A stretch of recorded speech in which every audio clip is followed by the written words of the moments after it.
जय हिंद दोस्तों। Welcome to my YouTube channel IGK free class. आज हम बीएड के कुछ इंपॉर्टेंट क्वेश्चन पे चर्चा करेंगे। बीएड जो पेपर वन है, पेपर वन में हम पढ़ते हैं बाल अवस्था एवं उसका विकास, जो है फर्स्ट ईयर में है। बाल अवस्था एवं उसका विकास, जिसका इंग्लिश में है चाइल्डहुड एंड ग्रोइंग अप। इसके कुछ इंपॉर्टेंट क्वेश्चन पे चर्चा करेंगे। ये लेसन 3 है, पेपर वन का लेसन 3, विकास के परिदृश्य। ये बाल अवस्था के अंतर्गत लेसन 3 है, इकाई 3। देखिए, क्वेश्चन नंबर 1, 2, 3, 4 जो है, इससे पहले हम वर्णन कर चुके हैं। यदि आप वो नहीं देखे हैं तो डिस्क्रिप्शन में प्लेलिस्ट का लिंक दिया हुआ है, वहाँ से देख सकते हैं। क्वेश्चन नंबर 5 जो है, इस वीडियो में चर्चा करेंगे, जो कि है पियाजे के अनुसार बालकों का मानसिक विकास किस प्रकार होता है, वर्णन कीजिए। काफ़ी महत्वपूर्ण क्वेश्चन है, काफ़ी बार पूछा गया है बीएड के एग्जाम में। तो आइए इस प्रश्न का चर्चा करेंगे इस वीडियो में। वीडियो स्टार्ट करने से पहले आप लोग से एक छोटा सा रिक्वेस्ट है कि जो भी न्यू स्टूडेंट इस चैनल के साथ पहली बार जुड़े हैं, चैनल को जरूर सब्सक्राइब कर दें, वीडियो को लाइक कर दें। पूरा वीडियो देखने के बाद कमेंट जरूर करें कि आपको कैसा लगा ये वीडियो। आइए देखते हैं। देखिए, क्वेश्चन है पियाजे के अनुसार बालकों का मानसिक विकास किस प्रकार होता है, वर्णन कीजिए। देखिए, पियाजे जो है बालकों का जो मानसिक विकास किया था, ये अपने ही संतानों पे किया था, और किस तरह से किया था उसको उसका चर्चा करेंगे। देखिए, पियाजे के अनुसार बालकों का मानसिक विकास किस तरह से होता है। देखिए, जीन पियाजे स्विट्जरलैंड निवासी एक मनोवैज्ञानिक थे। इनकी रुचि यह जानने की थी कि बालकों में बुद्धि का विकास किस प्रकार होता है, उसको देखते हैं। आइए आगे देखते हैं। देखिए, किस ढंग से होता है, इसके लिए उन्होंने अपने स्वयं के बच्चों की को अपनी खोज के विषय बनाया। जो हम पहले बताएं कि ये जो किया था मानसिक विकास किस तरह से होता है, वो पियाजे ने अपने खुद के ही संतानों पे इसका खोज का विषय बनाया। बच्चे जैसे जैसे बड़े होते गए, उनके मानसिक विकास संबंधी क्रियाओं का वे बड़ी बारीकी से अध्ययन करते रहे। कौन? जीन पियाजे। इस अध्ययन के परिणाम स्वरूप उन्होंने जिन विचारों का प्रतिपादन किया, उन्हें पियाजे के मानसिक या संज्ञानात्मक विकास के सिद्धांत के नाम से जाना जाता है। देखिए, पियाजे पियाजे ने अपने इस सिद्धांत के तहत इस यह बात सामने रखी कि बच्चों में बुद्धि का विकास उनके जन्म के साथ जुड़ा हुआ है। प्रत्येक बालक अपने जन्म के समय कुछ जन्मजात प्रवृत्तियां एवं सहज क्रियाओं को करने संबंधी योग्यताएं, जैसे उंगली को चूसना, देखना, वस्तुओं को पकड़ना, वस्तुओं तक पहुंचना आदि को लेकर पैदा होता है। यह सब चीज जो है जन्म से ही बच्चे के साथ ये दिखाई देते हैं। देखिए, अतः जन्म के समय बालक के पास बौद्धिक संरचना के रूप में इसी प्रकार की क्रियाओं को करने की क्षमता होती है। परंतु जैसे-जैसे वह बड़ा होता है, उसकी क्रियाओं का दायरा बढ़ जाता है और वह बुद्धिमान बनता चला जाता है। बालकों में बुद्धि का इस प्रकार क्रमिक विकास पियाजे के अनुसार निम्न 4 चरणों या अवस्थाओं में संपन्न होता है। जैसे-जैसे बच्चा जो है बड़ा होता है, उनकी जो है क्रियाओं का दायरा जो है बढ़ जाता है। उसके बाद देखिए, बालकों में जो है इस प्रकार की पियाजे के अनुसार जो है, जो आगे बढ़ता है, उनकी चरणों की अवस्था 4 चरणों में जो है यह विभाजित मतलब बारे में बताया था। आइए एक-एक करके चारों अवस्थाओं के बारे में जानते हैं। पहला है इंद्रिय जनित गामक अवस्था। ये क्या होता है और इसमें किस तरह से पियाजे ने अपने मतलब इसके बारे में मानसिक बच्चों बालक के मानसिक विकास में बताया है। तो आइए इसको देखते हैं। देखिए, सबसे ही देखने मिलता है इंद्रिय जनित, मतलब कि इंद्रियों से जो जिस तरह का वह कार्य या दायरा अपना क्रियाओं का दायरा बढ़ाता है, वह अवस्था होती है। देखिए, मानसिक विकास का यह चरण जन्म से लेकर लगभग 2 वर्ष तक की अवधि में पूरा होता है। इस अवस्था में बालक की मानसिक क्रियाएँ उनकी इंद्रियजनित नामक क्रियाओं के रूप में ही संपन्न होती है। जैसे हम कह सकते हैं कि उन्हें भूख लगी है, इस बात को वह रोक कर व्यक्त करते हैं। किसी भी वस्तु को जो उन्हें चाहिए उसे दिखाकर अपनी बात कहते हैं। इस प्रकार से यह इस अवस्था के बालक भाषा के अभाव में अपने चारों ओर के वातावरण को अपनी इंद्रियजनित गामक क्रियाओं और अनुभवों के माध्यम से ही जानते हैं। उन्हें विचारों के रूप में जो कुछ कहना और समझना होता है, उसकी गामक क्रियाओं के रूप में ही अभिव्यक्त होती है। किसी भी वस्तु का अस्तित्व बच्चे के सामने तभी तक होता है जब तक वह वस्तु उसकी आँखों के सामने रहे। मतलब कि कोई भी वस्तु जो है, बच्चा तभी तक उस वस्तु को देखता है जब तक उसके सामने रहे। उसके सामने से हटा लिया जाता है, तो वो वस्तु का स्मरण उस बच्चे में नहीं रहता है। तो आइए देखते हैं आगे। आँखों से ओझल होते ही वह वस्तु उनके लिए समाप्त हो जाती है। खिलौनों को चिड़िया ले गई, कोई भी माता-पिता जो है बच्चे के सामने कोई खिलौना रखा है, तो उसके साथ मुँह ले रहा है, कुछ भी कर रहा है, तो माता-पिता वो खिलौनों को लेके कह देता है कि ये खिलौना जो है चिड़िया ले ले गई। तो वो बच्चा समझ जाता है कि मतलब खिलौनों को जो है चिड़िया लेके चली गई। मगर जबकि ऐसा नहीं होता है, जबकि वह वो खिलौनों को छुपा लेता है, जबकि वह छुपा लिया गया है और इस बात को शिशु बालक सत्य मान लेता है। परंतु जैसे-जैसे वह इस चरण की समाप्ति यानी 2 वर्ष की आयु को छूता है, उसकी वस्तुओं के बारे में उस प्रकार की धारणा में परिवर्तन होना शुरू हो जाता है। अब अगर आप किसी चादर या पीठ पीछे करके किसी वस्तु को छिपाकर यह कहें कि उसे बिल्ली या चिड़िया ले गई तो वह आपकी बात न मानकर उसे चादर या आपके पीछे खोजने का प्रयत्न करेगा। क्योंकि उसे धीरे-धीरे यह समझ आने लगती है कि वस्तुओं को का अपेक्षाकृत कुछ अस्थायी अस्तित्व होता है। यह समझने लगता है बालक। इसी तरह वे धीरे-धीरे यह भी समझने लगते हैं कि सभी वस्तुओं का अपना अलग स्वतंत्र अस्तित्व होता है, जो कि उनके स्वयं के अस्तित्व से अलग होता है। आइए दूसरा देखते हैं पूर्व संज्ञानात्मक अवस्था। संज्ञानात्मक अवस्था देखिए, इस अवस्था का समय काल 2 वर्ष से लेकर 7 वर्ष के मध्य होता है। इस दौरान बालकों में भाषा का विकास ठीक प्रकार प्रारंभ हो जाता है। इस अवस्था में जो है भाषा का जो विकास है ठीक प्रकार से प्रारंभ हो जाता है। अभिव्यक्ति का माध्यम अब भाषा बनने लग जाती है। गमक क्रिया नहीं, वस्तुओं के बारे में सोचने, विचारने के लिए अब भाषा तथा अन्य तरीकों ये आगे देखते हैं का प्रयोग प्रारंभ हो जाता है। इस काल में मानसिक विकास की कुछ निम्न विशेषताएं दिखने को मिलती है। बालक अपने परिवेश की विभिन्न वस्तुओं को पहचानने और उनमें भेद करना प्रारंभ कर देता है इस काल में। वे वस्तुओं को नाम से जानने लगता है। उनमें संप्रत्यय निर्माण की प्रक्रिया प्रारंभ हो जाती है। संप्रत्यय मतलब कि अपने से सोचने की जो है प्रवृत्ति आरंभ हो जाती है बच्चों में। वे वस्तुओं को समूहों में विभाजित कर उन्हें नाम देना शुरू कर देते हैं, परंतु शुरू के वर्षों में उनका संप्रत्यय निर्माण कार्य अधूरा और दोषपूर्ण ही होता है। वे सभी पुरुषों को पापा तथा स्त्रियों को मम्मी कहकर पुकारते हैं। शुरू में जो है उसे पहचान में नहीं होती है, क्योंकि ये निर्माणाकार ही रहता है, ठीक है? जिसके कारण जो है सभी पुरुषों को जो पापा कहता है और सभी स्त्रियों को जो है मम्मी कहता है। मगर धीरे-धीरे जब विकसित हो जाता है, तो वो आगे चल के सब कुछ समझने लगता है। देखिए, तथा सभी 4 पैरों वाली प्राणियों को टॉमी, टॉमी यानी उनका कुत्ता, कुत्ता का अधिकतर नाम टॉमी ही होता है, अथवा गाय आदि के नाम से संबोधित करते हैं। 5 वर्ष के हो जाने तक उनकी इस प्रकार की भ्रांतियाँ दूर हो जाती है और अब वे विभिन्न पारिवारिक व्यक्ति जैसे बुआ, दादी, दादाजी, चाचाजी आदि में भेद करना समझ जाते हैं तथा गाय, भैंस, घोड़े, बकरी आदि का अलग-अलग अर्थ समझ जाते हैं। देखिए, अब आगे देखते हैं। देखिए, शुरू के वर्षों में उनमें सजीव तथा निर्जीव वस्तुओं में भेद करने की क्षमता नहीं होती है।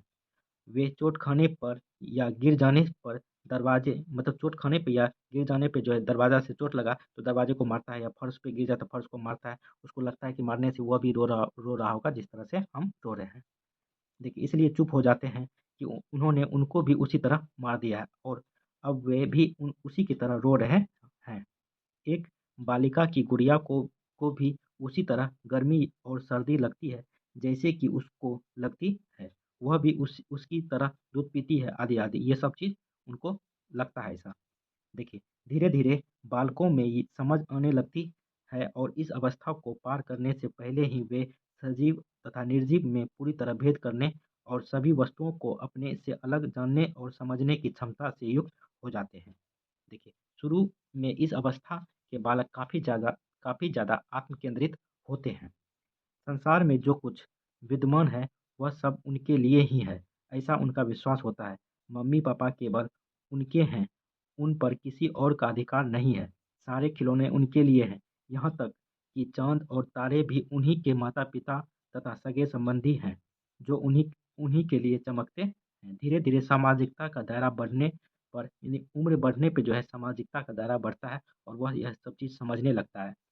ठीक है? तो बढ़ने पर बच्चा इस प्रकार की आत्म-केंद्रितता को त्याग कर दूसरों के साथ अपनी वस्तुओं का लेन-देन करना सीखने लगता है और उनमें दूसरों को अपने जैसा समझने की बात घर करने लगती है। देखिए, इस अवस्था के बालकों में अच्छी तरह देखिए अच्छी तरह सोचने, समझने तथा तर्क करने की शक्ति का पूरी तरह अभाव पाया जाता है। वे कल्पनाशील कल्पनाशील तो होते हैं, परंतु अपनी कल्पना शक्ति से कुछ सृजन या निर्माण करने की क्षमता उनमें नहीं होती है। वे हवाई किले बनाते हैं तथा अपनी सपनों की दुनिया में खोए रहते हैं। उन्हें कल्पना की उड़ान भरने वाली जादूगर, परियों तथा राजा-रानी की कहानियाँ सुनना या पढ़ना अच्छा लगता है। उनका खिलौना हवाई जहाज उन्हें जहाँ वे चाहे ले जा सकता है। ऐसी बातें कहते हुए उन्हें सुना जाता है। इस प्रकार इस अवस्था के बालकों में तर्क शक्ति पर आधारित चिंतन करने की बात पैदा नहीं होती है। इस आयु के बच्चों में दो तीन अन्य महत्वपूर्ण मानसिक क्षमताओं का अभाव पाया जाता है। वे हैं, पहला है विपरीत या पलट करके सोचने की शक्ति, मतलब कोई भी उसका मजाक उड़ाया जाए, कुछ भी हो, उनको इतना पलट के जवाब देने की क्षमता नहीं होती है। दूसरा है वस्तुओं और उनकी। आइए अब आगे देखते हैं। यदि आप लोग को वीडियो अच्छा लग रहा है तो चैनल को जरूर सब्सक्राइब कर दें। देखिए, संख्या एवं परिणाम के संदर्भ में सही रूप से समझने की शक्ति, पहली योग्यता के अभाव में वह यह समझने में असफल रहता है कि उसके घर से स्कूल उतनी ही दूर है जितना कि स्कूल से उसका घर, अथवा उसके एक बहन है तो उसकी बहन एक का भी एक भाई अवश्य होना चाहिए, आदि आदि ये सब चीज़ होने लगता है।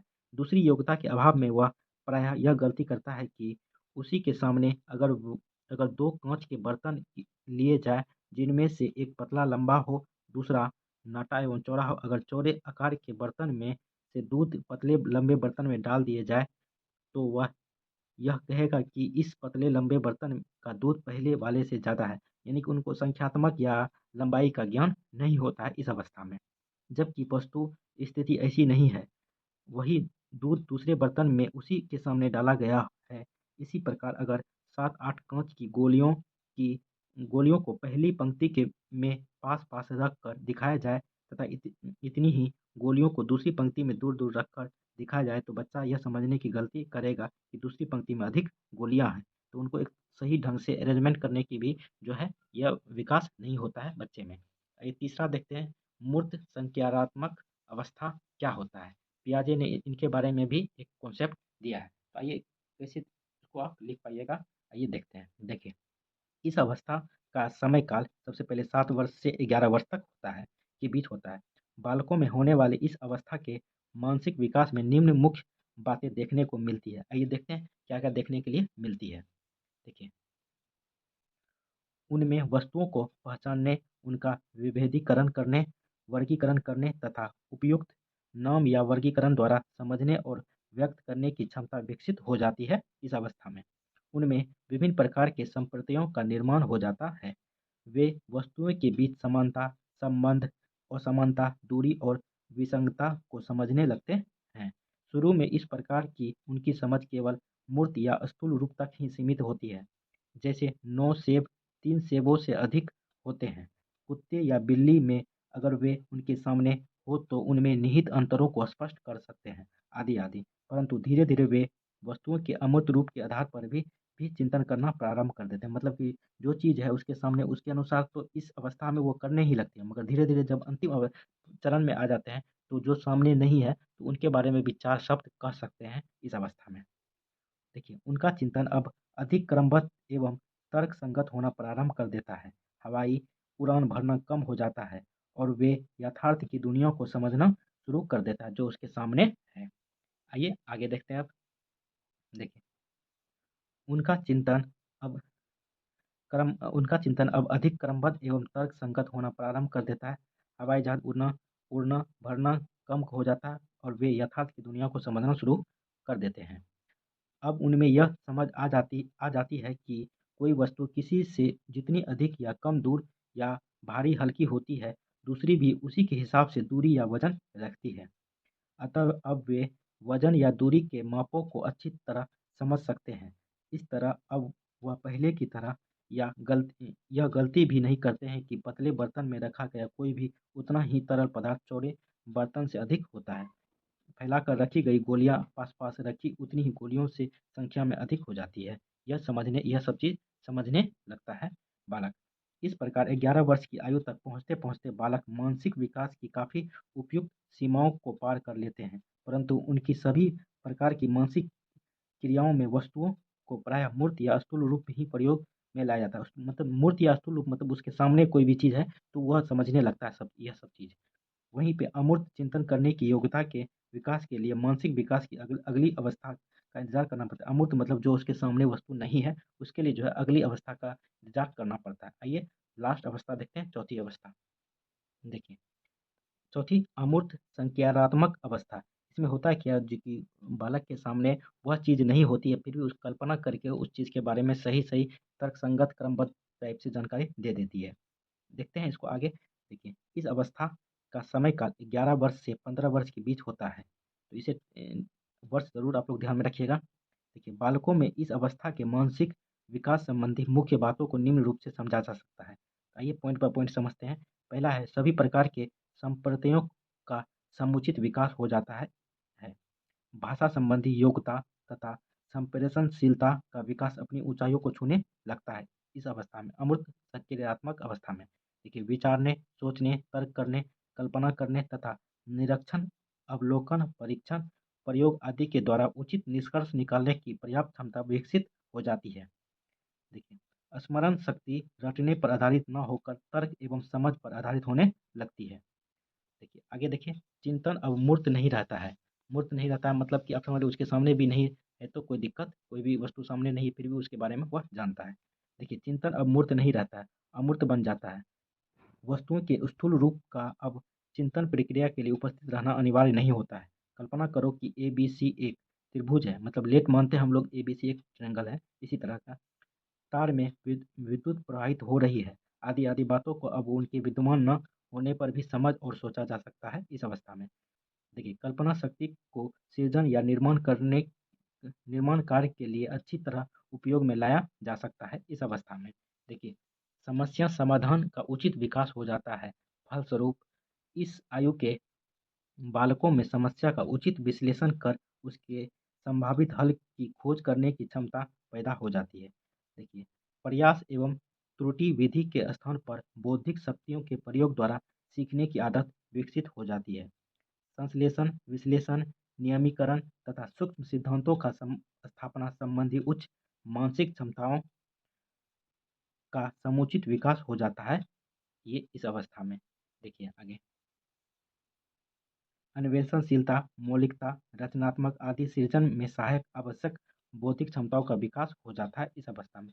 इस तरह देखिए, इस तरह से बौद्धिक विकास की इस अंतिम अवस्था को पार करते-करते किशोर और किशोरियां अपनी मानसिक योग्यताओं और क्षमताओं के विकास की विशाल ऊंचाइयों को छूने का प्रयत्न करते हैं। जो कुछ भी कमियां रह जाती है, उसे फिर अनुभव की पतवार लेकर आयु के बढ़ने के साथ-साथ व्यक्ति पूरा करता रहता है और अपने जीवन सागर की कठिनाइयों को इसी भौतिक संपदा के सहारे हल करता जाता है। चलिए, खत्म हो गया है ये क्वेश्चन और आंसर। कैसा लगा वीडियो कमेंट करके आप लोग ज़रूर बताएं। चैनल को अभी तक सब्सक्राइब नहीं किए तो चैनल को ज़रूर सब्सक्राइब कर लें, वीडियो को लाइक कर दें। आपका एग्ज़ाम नज़दीक आते जा रहा है, आप अधिक से अधिक क्वेश्चनों का ज़रूर तैयारी करते रहिए ताकि आपका एग्ज़ाम में ये सब प्रश्न आए। तो जितना भी हम क्वेश्चन बताए हुए हैं सारे काफ़ी इंपॉर्टेंट क्वेश्चन है और कई बार आपके एग्ज़ाम में पूछा गया क्वेश्चन है। तो इससे पहले भी काफ़ी वीडियो पेपर 1 का जो कि बाल अवस्था एवं उसका विकास, काफ़ी वीडियो अपलोड कर चुके हैं। यदि आप वो नहीं देखे हैं तो डिस्क्रिप्शन में प्लेलिस्ट का लिंक दिया हुआ है, वहाँ से देखिए, अपनी तैयारी और अच्छे से अच्छे कीजिए। चलिए, थैंक यू, जय हिंद।